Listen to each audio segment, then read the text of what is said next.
Hello and welcome to the Real Estate Macro Podcast. I have a very special guest. I'm so excited to have Hunter Hastings on the call today. Welcome, Hunter, to the podcast. It's great to be here. Thanks very much, Douglas. Absolutely. And Hunter, can you tell us a little bit about your background and how you got started in economics and how you evolved from there? Well, I started out studying economics in college because as I grew up in the UK, way back in time, a long time ago, there was no such thing as a business school. And I thought that economics would be useful in business. So I got my degree, I got a master's degree in economics, and I went off to Procter & Gamble in corporate marketing. And I found out that absolutely nothing I had learned in economics was of any use whatsoever in the business world. So that was my start. Uh-huh. And for the record, you did go to Cambridge, and this is dare we say, a hotbed for Keynesian economics. And so what was that evolution like? That I think most of our guests don't know a lot about the different schools of theory in terms of economics, and we thought we'd take a little time to explain a little bit, at least what the major thinking is behind each school, and kind of unpack that a little bit for their knowledge and edification. Hopefully, inspire a little bit of research on their behalf. Hopefully, but for sure, we won't make any. I don't think we'll settle anything today, but at least we'll give them some ideas on what the major schools are thinking. Well, I went to Cambridge, as you say, and it was the epicenter of what they call Keynesian economics. So John Maynard Keynes was an economist who dominated economics in the middle of the 20th century. I used to go to the Keynes lecture hall and take out my books from the Keynes library. It was unrelenting. A couple of my lecturers were out and out communists, I think. But it's a very macro focused, government level focused kind of economics. It says that when there's any kind of economic slowdown or bust, then the government should intervene. The government runs the economy. It's central planning. And that was, you can mathematicize that. You can run it by models. You can do all of the things that economists do, but it bears no relationship to the real world. It's all statistics. It's all aggregates. We talk about GDP and those kinds of. Well, the whole problem with that is there's no human beings in GDP. There's no real economics. So having discovered that the economics I had learned was useless, some people may remember that Margaret Thatcher was the prime minister in the UK in the late 80s, and she used to talk about an economist called Hayek, Friedrich Hayek. And he was a scion of what they call the Austrian School of Economics. It's called Austrian because the great thinkers were born there. I always wonder why, because they don't call the theory of relativity the German theory, but Einstein was born in Germany. So right. I've never figured that out. So I started to investigate Austrian economics, and I've been unlearning Keynesianism for all the decades since then. So Austrian economics starts at the opposite end. It starts at the individual. It's the science of human thriving. It's about how individuals seek to improve their circumstances, and they quickly discover they do that through trade. So it's all about exchanges between individuals, and those individuals can be in teams and firms and that kind of thing. But there's no such thing as macroeconomics. I mean, you can add up all the individuals in the USA and get 330 million of them, but there's no economy, there's no society, there's no aggregate like that. It's all about individuals, groups, teams, firms, creating value for each other. How can I improve your life? And how can I get rewarded for that? So there's exchange value. I'm willing to pay you for what you're offering me. And there's actual experience value. My life is getting better. Things are improving. And if I don't feel that way, then I don't buy from you. I buy from somebody else. And in order to be able to consume, I've got to produce as well. So everybody's producing for everybody else. It's a very benevolent society when you look at it that way.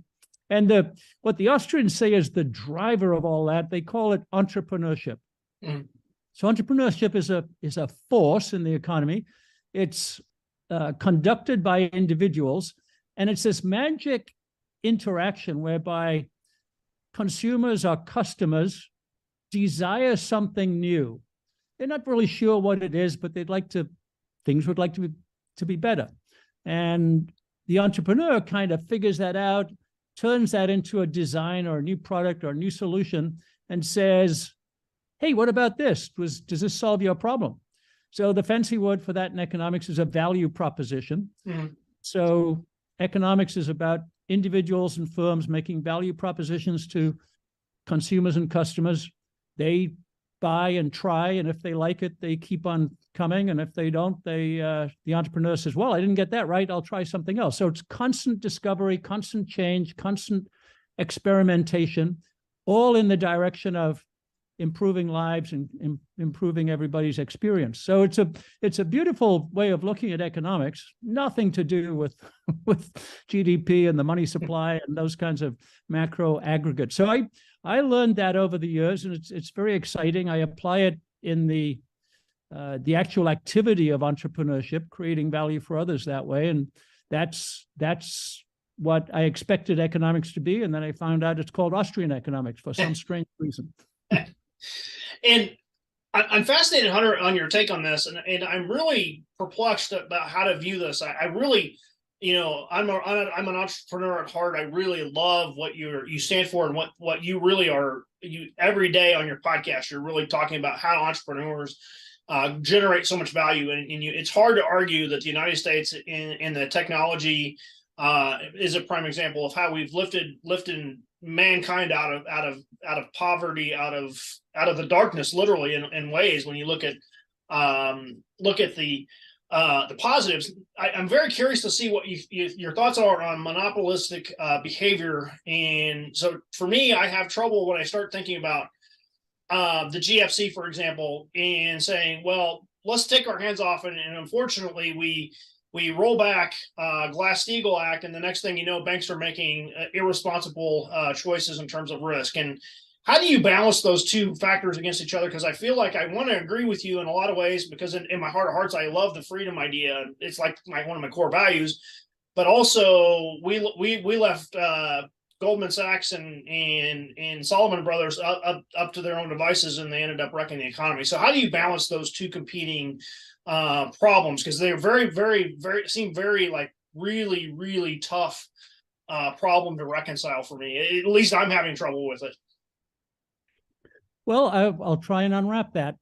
Firstly, no one's ever met a monopolist. There is nobody's ever come across a monopoly in the strict sense of the word, where you've only got one seller of one restricted product. I've done a lot of studies of the 19th century entrepreneurs, the Rockefellers and the Carnegies and the Sears of Sears Roebuck and so on like that. And they never behaved like the economists accused monopolists of behaving. Mm-hmm. The Rockefellers' goal with Standard Oil was to get the price of kerosene down to the lowest possible level so that families across America could afford the light, illumination, he called it, to have a better family life, to be more productive in the evenings. And that's what he did. And Carnegie was making steel, and every time there was an improvement in the technology, he scrapped what he had and he got something else for the purposes of efficiency, getting the price of steel down so they could build the locomotives and the railroads and so on like that. So the boogeyman of monopolists just doesn't exist. It never has. The robber barons never robbed anybody. They improved a lot of lives. So monopoly is theory, but one of our economists, Murray Rothbard, pointed out there is one entity that can create a monopoly, and that's a government, by giving a license or restricting entry. And banking today is pretty much a government monopoly. There's not just one bank, but all of those big banks together, the Chases and the Goldman Sachs and the Citis and so on like that, they're effectively a government monopoly on banking. They're the ones that create money, obviously. So there's a monopoly on creating money. They're the ones who give loans, and they're highly restricted to what loans they can give. And sometimes they give them at the direction of the government. So you could think of banking as a monopoly or almost a monopoly. Now, do bankers take bad risk from time to time? Yes, they do. And as you mentioned, that's had tremendously bad consequences. If there were a free market in banking, as there has been, at sometimes during America, there'd still be runs on banks if some banks were badly managed, but you could go to another bank in the next block or the next town or the next region. And so the control over the money supply, over credit, over loans and those kinds of things is really government created, and the government's a monopoly. So they create the problem. So the so-called Austrian business cycle theory is a theory of boom and bust. Why does the economy go in cycles? Why does it sometimes bust? And usually it's because the government, who also creates or creates bad signals in the market about low interest, say, or anything now and try anything.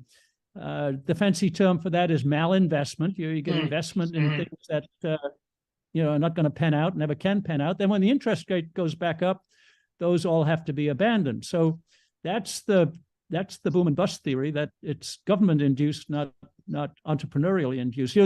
One of our economists, Mark Thornton, has an interesting analogy. It's the skyscraper theory.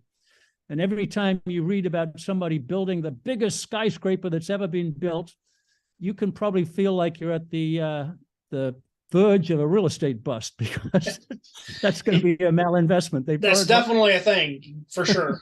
I mean, when you see little pictures of Bored Apes going for millions of dollars, you probably over your skis a little bit at this point, as we saw in the last cycle, for sure. But then even so, Doug, it's usually regional or local. I've been reading recently in real estate that there's a little bubble in Miami of $50 million homes going for $5,000 a square foot or whatever it is. That used to be Beverly Hills. Now not so much. Where I live in San Diego County, we've had a little bubble. And so again, it tends not to be a national economy thing. It tends to be a local economy thing, I think.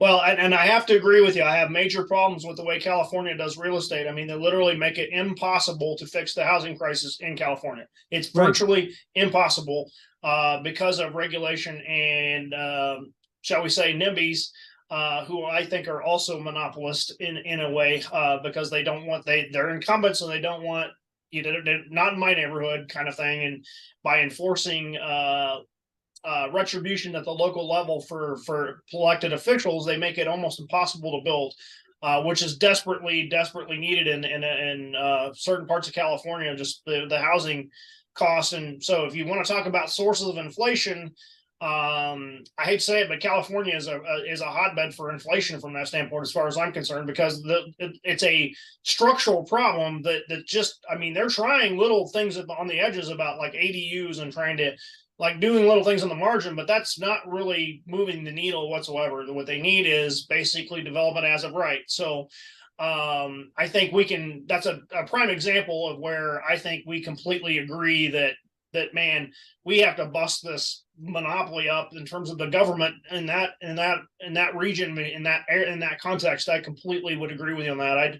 I just think that there's a big problem there. And again, I'm probably not going to hold my breath, but I'll say that let me add that's to what that needs to happen. Part of the problem, Doug, is there's the regulatory environment too, which they made the cost of building so high with the regulations about zero or energy efficiency or whatever they call it, all the insulation you got to put in, all the double glazing, all the solar panels that have to be on the roof, all of the wiring and circuitry that is regulated. So the cost to build is really high too, even if you were free to build on land that's available. So it's you're right. Not only that, I'm trying to imagine an affordable housing solution in that environment when your cost of builds like that is just you literally can't do it. Physically, so make it almost impossible, if not impossible, to do. Yeah. So all they can do there is recycle real estate that somebody built in the past by putting the homeless people in hotels and going that kind of route. So it really is a mess. You're right. It doesn't feel like it's getting fixed anytime soon, unfortunately, either. It doesn't. I don't feel a big groundswell of of free market ideals on, hey guys, we haven't tried this yet. Why don't we try free market for a while and see how we do here? It's been a strange case study in, I do believe, and I do ascribe to the crony capitalism type ideals of, there's definitely regulatory capture, and this is a prime example of the ills of regulatory capture, textbook case of it, in my opinion. Yeah, you're right, and you got to trace a lot of the lobbying. The incumbents often encourage the kind of legislation that keeps new entrants out or keeps lower prices out because it protects their position, and that's a serious problem. As you get more and more legislation, you get more and more firms lobbying for it. And in California, you find that the lobbyists actually write the and that's been tracked several times, and so the representatives and senators just sign it. And okay, good. Yeah, I'm afraid that's quite common everywhere where there's a legislature. I'm afraid. I took a legislation class in law school, and thought about being politically active, and was actually politically active for a long time now. I'm so disgusted with the whole process. I'm like, okay, let's just go try to make a fortune and try to just be an entrepreneur and be happy that way. And I think my choices are really looking much better, and I just think you can actually move the needle when you take control. But again, I won't get on that soapbox, but I think from an entrepreneurial standpoint, you have a lot better chance of changing your family's life. And I hate to say it, but in a lot of ways, it's like the last remaining bastion of a chance of actually changing mobility. From folks that come up from blue collar and looking to change the arc of their family's history. If you're not born in, unfortunately, the mobility, the last remaining bastion, I'm afraid, is entrepreneurship, and I really that's why I'm so passionate about supporting your podcast and what you're doing. Is you're just, hey guys, we can get into long discussions about whether the Fed's mandate of 2% is ever reasonable or whatnot. We can set that aside. What I can promise you that matters to people that day in, day out. And when I think you were right on this, Hunter, about the beautiful thing about what Austrians are concerned about is the impact that you have on lives. Well, exactly. And I wouldn't call it the last bastion, Doug. I hope it's going to be the first choice for people, because we're finding that careers in companies, especially if you're not from the elite universities, that they're not stable, and they're not remunerative enough. A lot of people need two incomes in their families to get by. But with entrepreneurship, you start out with a positive mentality. I want to help other people in order to get the rewards of the marketplace. You're in control. I've been talking to a lot of businesses recently where you can plug into an entrepreneurial network. So there are firms that are creating platforms where, let's say you have an idea, but you can't manufacture it for a piece of hardware.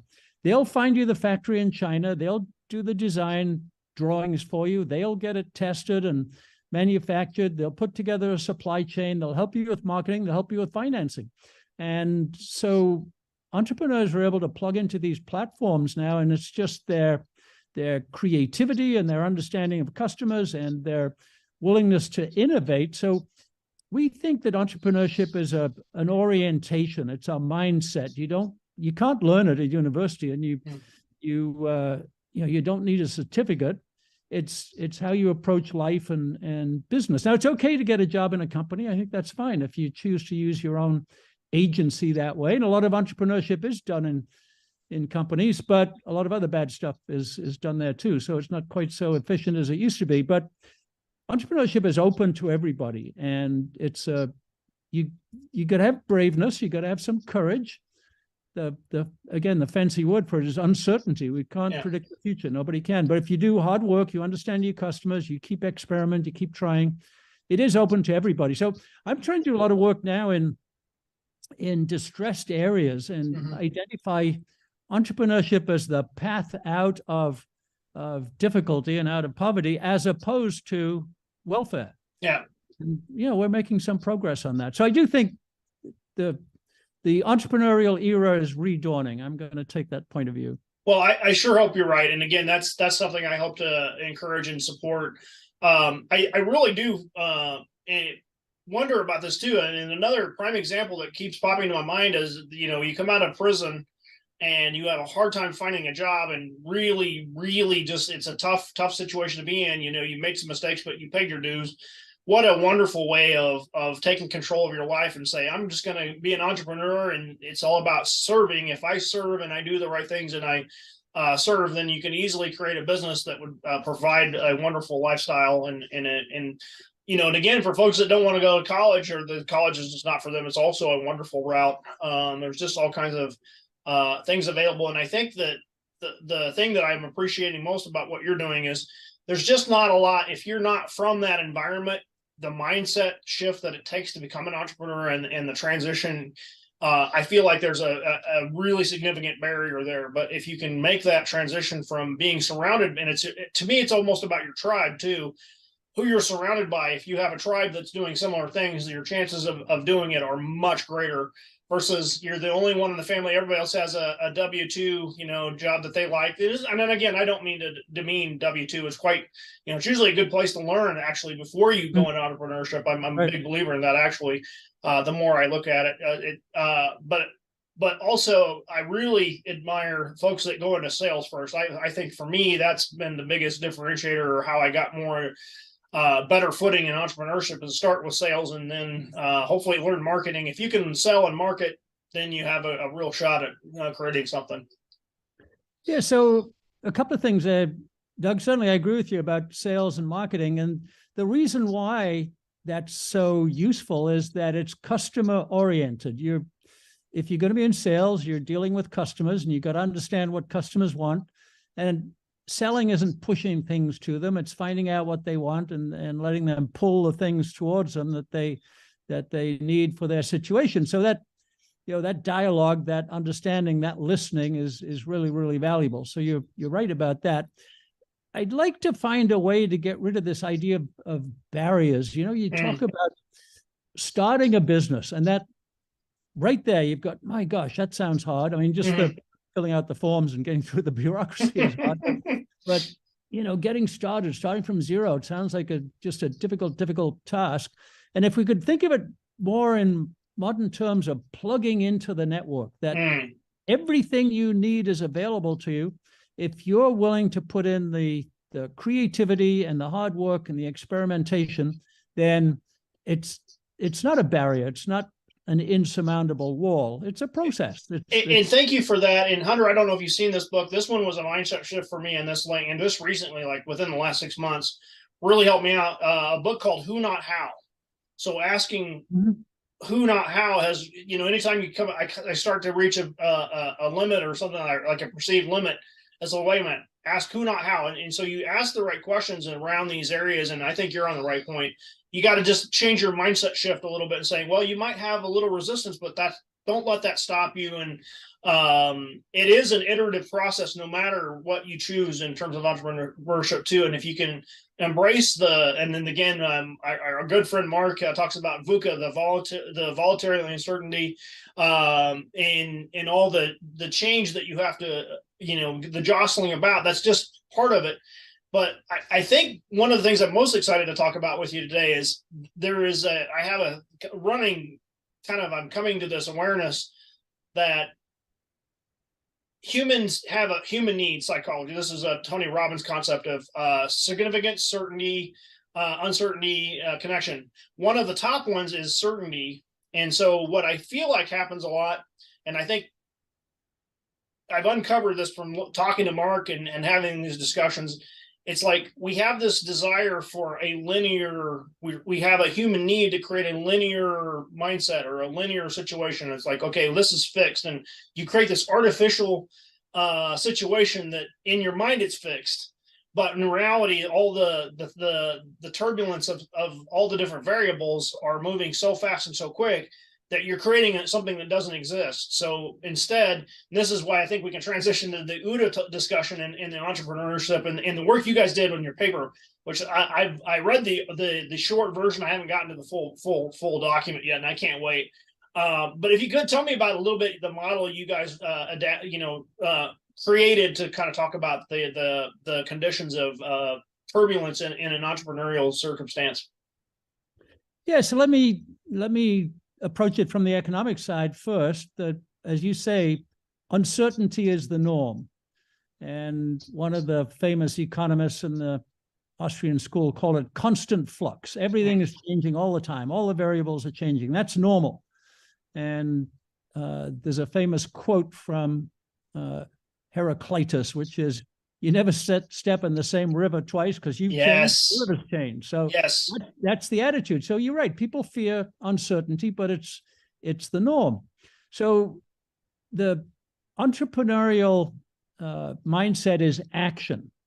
It's do things, not strategize, not plan. You don't have to be brilliant. Just do things and learn from the feedback loops. And so Mark McGrath pointed out to me that the OODA loop is the epitome of that kind of entrepreneurial action. So as you know, it's observe, orient, decide, act. So entrepreneurs, we think they start at the DNA. They start to decide and act. You know, you've got a few choices you can make. You know, we have degrees of uncertainty. There's absolute uncertainty, which I don't know what to do. And if I did it, I don't know what the outcome would be. Yeah. Or, you know, there might be, I've got a few things I could do. Let's figure out what the outcome could be. So there's all kinds of degrees of uncertainty, but act. And then the feedback loop, which is built into OODA, generates you new observations. Hey, I got new facts here to deal with. So I run it through my orientation, which is an entrepreneurial orientation, the idea of, can I please people better by doing things differently? And as Mark keeps emphasizing to me, you reorient. The key to OODA is not orientation, but reorientation, constantly. Ooh, yes. Then do more and then act more and keep that loop. And if the faster you can go through that loop, the more value you're going to create. So we integrated the OODA loop and Austrian entrepreneurship and uncertainty in a paper that we presented at the Austrian Economics Research Conference. It was to try and point out that John Boyd and the OODA theory is very consistent with Austrian economics. And we've continued to do research along those lines. You know, another Austrian economist calls it dynamic efficiency. So economists did a nasty piece of damage to people's thinking by talking about efficiency, which is try to do more with less. Well, you don't want to do that. You want to do more with whatever you've got.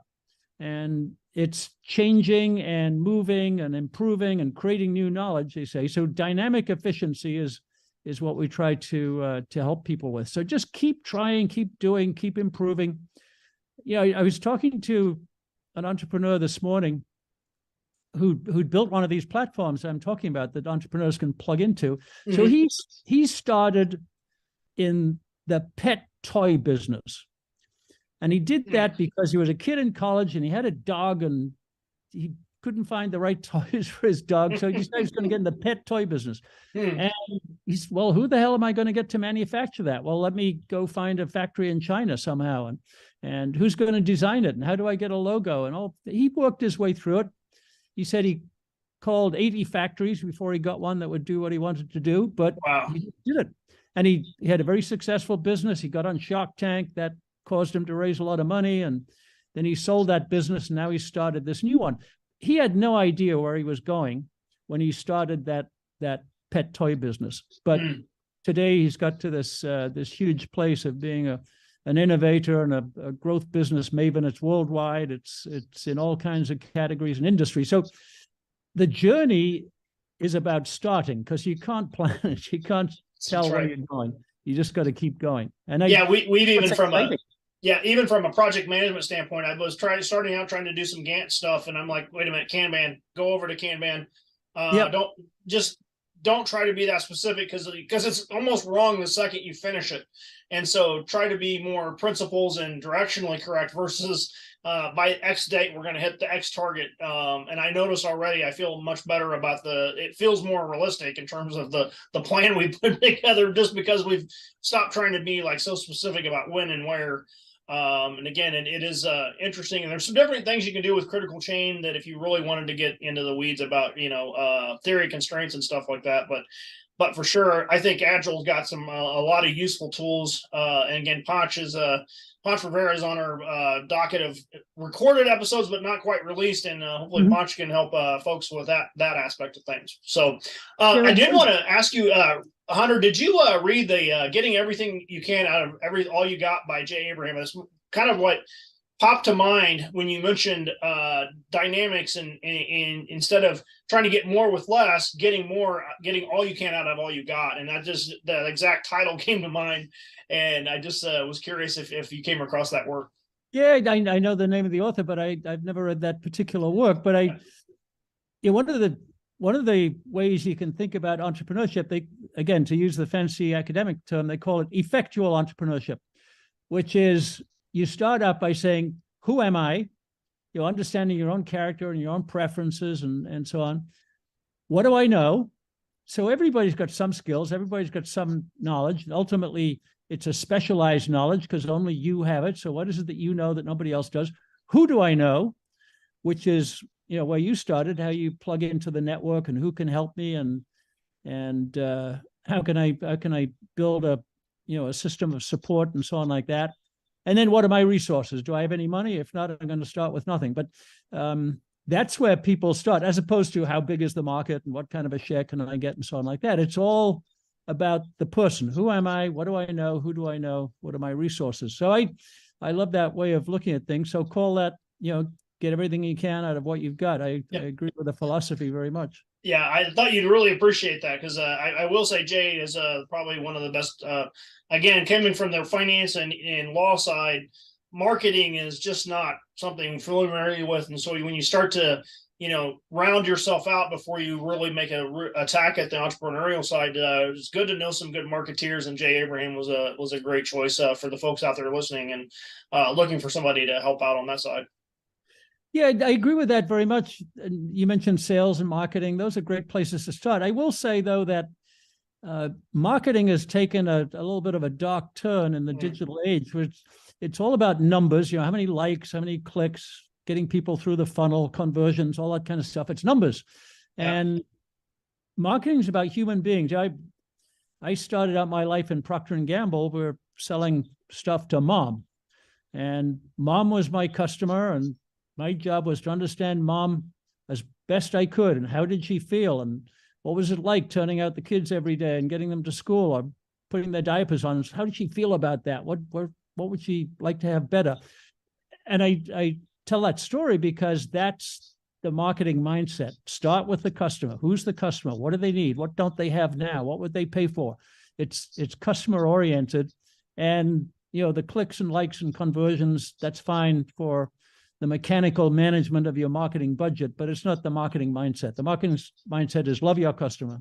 Yeah, I could not agree more. And again, having that so much love for your marketplace and in your market, very much something that it feels kind of passe or kind of old school. It's like, but fortunately, I'm surrounded by a team that feels very much the same way. And dare I say, we might have a competitive advantage by bringing back, making old, making new what was old again, or something like that. Basically, bring back for example, fiduciary duty. Say the word, the phrase fiduciary duty in a room full of Wall Street bankers and watch it scatter like roaches. It's like we love our customers enough to say we abide to, and there's a legal effect to this, by the way. We abide by a fiduciary duty. And so that's really something very important to us in terms of what's been transpired on Wall Street. So very much so, can you love your customer so much that you will really care very much about what they need and feel that need for them. And I admire that so much, Hunter. Yeah, and you can call it old school, and maybe young people have never learned it, but I don't really think about it that way. That ultimately the most human business wins, and if you know your customer and you feel humanity towards them, you want to protect them, or as with fiduciary duty, or you want to make their lives better or improve their homes. If you can do that, then everything else will follow. So, I don't think it's old school. It's a foundational principle, an underlying principle that maybe we've lost in the digital age, but we'll get it back. Well, I'm with you on that, and we're working very hard to join with you in making that a thing again. And you're right, it shouldn't have gone away if it did, but for sure, hopefully, we can make an impact from that standpoint of really pushing toward the marketplace with that attitude, and hopefully, lead by example, if nothing else. Right. There are plenty of examples of that still today. I respect Amazon very much. And if you read any of the history of how they worked under Bezos when he was still there, it was always customer first. He had that famous ruse of his where he had an empty chair in the conference room, and that's the customer. And we always got to think about the customer. And that was a nice way to think. And the famous 6-page memo was all about how is it going to make the customer feel better, and how we're going to improve customers' lives and that kind of thing. So, and they were constantly experimenting. I mean, they do things that don't work and they abandon those and go do something else. But I think there are still customer-oriented companies out there. Netflix is a famous case study, but what they figured out is people didn't like late fees. They don't want to pay $40 when they go to the Blockbuster with the late fee. So there's streaming technology, and yes, there's other technological breakthroughs, but people like to watch movies at home, and they'd rather not go to the video store, and they certainly don't want to pay a late fee. So I really think that under all the technology, there's always humanity. There's always an understanding of the customer and what they want, and how can I make their lives better. Well, I think that's fantastic. And Hunter, just so we can let people know more about your podcast, and can you tell a little people about the evolution of your podcast and how it got started, and what they can hope to achieve by checking it out? Yeah, so we've talked a little bit about Austrian economics, and it's such a delightful, refreshing way of looking at the science of human thriving that we wanted to expand the audience to it. The term Austrian economics is academic. It's the academics who divide it into those little slices. But we're trying to go to a business audience and say, if you think this way, if you think customer first, you think value, you think about value creation, you do this entrepreneurial action of experimentation, that's going to build a better business for you. And the other side of that too, avoid bureaucracy and avoid the kinds of things that get in the way of value creation. So there's a whole way of going to business. So what we decided to do with the podcast initially was we'll talk to the professors one week and talk about the theory, and then we'll talk about real entrepreneurs and talk about how they put it into practice. So we've talked to somewhere between 75 and 100 entrepreneurs now. So we've got a lot of great case studies, and we related back to the economic practices. And the other thing we do, Doug, is we create tools. So most of our tools right now are flowcharts or graphics or checklists. Here's how to do this. So we've got a market research tool we call Listening from the Heart. And how do you really listen to customers and understand what they want when they can't quite articulate the next new product? Steve Jobs said they could invent the iPhone, but they could tell you what was wrong with the BlackBerry. Mm-hmm. And so we have all of those kinds of tools. So over the couple of years we've been doing this, we've accumulated a lot of those tools and content and processes and so on. It's at a site called Econ for Business, which is econ4business.com. Right now, it's a browsing site. You can go in, you can search, you can find all of these tools, you can listen to all podcasts, you can read a lot about the content we've written.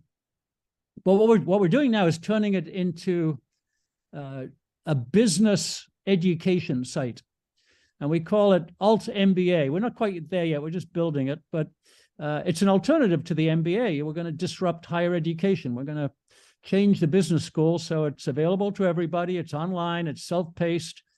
You can listen to the professors, or you can read the content, or you can use the tools. We'll have some interactive components. So we're not quite ready to launch it yet, but that's the way we're going. We want these tools and this way of thinking to be available to everybody, so that we hope we'll be able to make it into a place where people will go to say, how do I do this? Or how should I think about that? Or have you come across this problem? And look at all these case studies. We've made 5 videos of some of our leading entrepreneurs.